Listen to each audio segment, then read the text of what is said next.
I had a dream, which was not all a dream. The bright sun was extinguished, and the stars did wander darkling in the eternal space, rayless and pathless, and the icy earth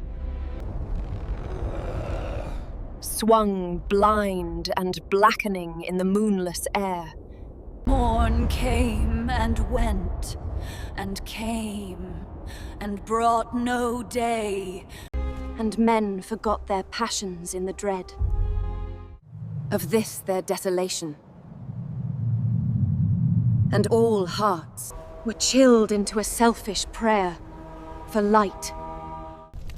And they did live by watchfires, and the thrones, the palaces of crowned kings, the huts, the habitations of all things which dwell, were burnt for beacons.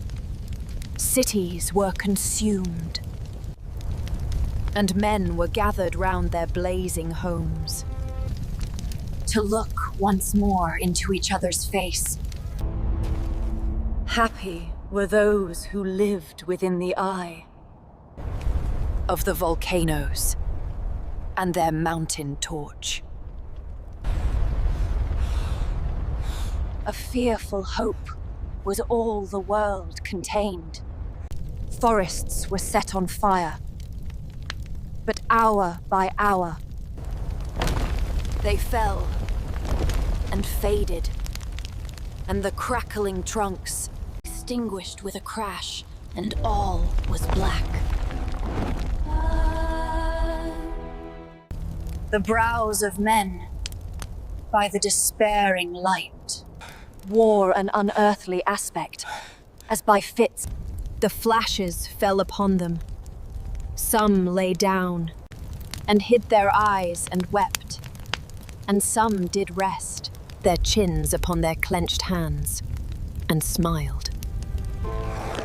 And others hurried to and fro, and fed their funeral piles with fuel, and looked up with mad disquietude on the dull sky, the pall of a past world.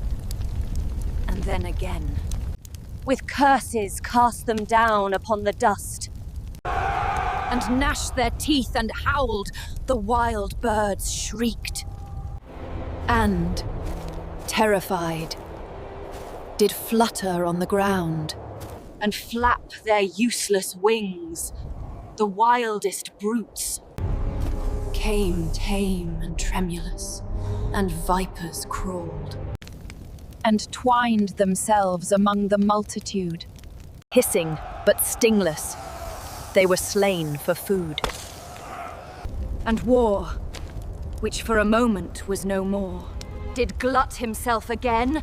A meal was bought with blood, and each sat sullenly apart, gorging himself in gloom. No love was left. All earth was but one thought, and that was breath.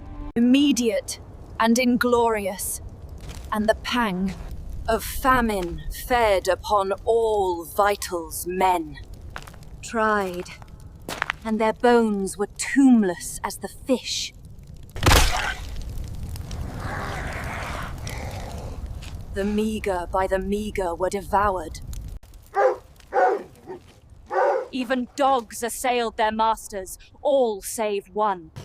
The birds and beasts and famished men at bay, till hunger clung them, or the dropping dead lured their lank jaws. Himself sought out no food, but with a piteous and perpetual moan, and a quick, desolate cry, licking the hand, which answered not with a caress, he died. The crowd was famished by degrees, but two of an enormous city did survive. And they were enemies. They met beside the dying embers of an altar place, where had been heaped a mass of holy things. For an unholy usage, they raked up, and shivering, scraped with their cold skeleton hands. The feeble ashes, and their feeble breath, blew for a little life, and made a flame, which was a mockery. Then they lifted up, their eyes as it grew lighter, and beheld each other's aspects, saw and shrieked and lied.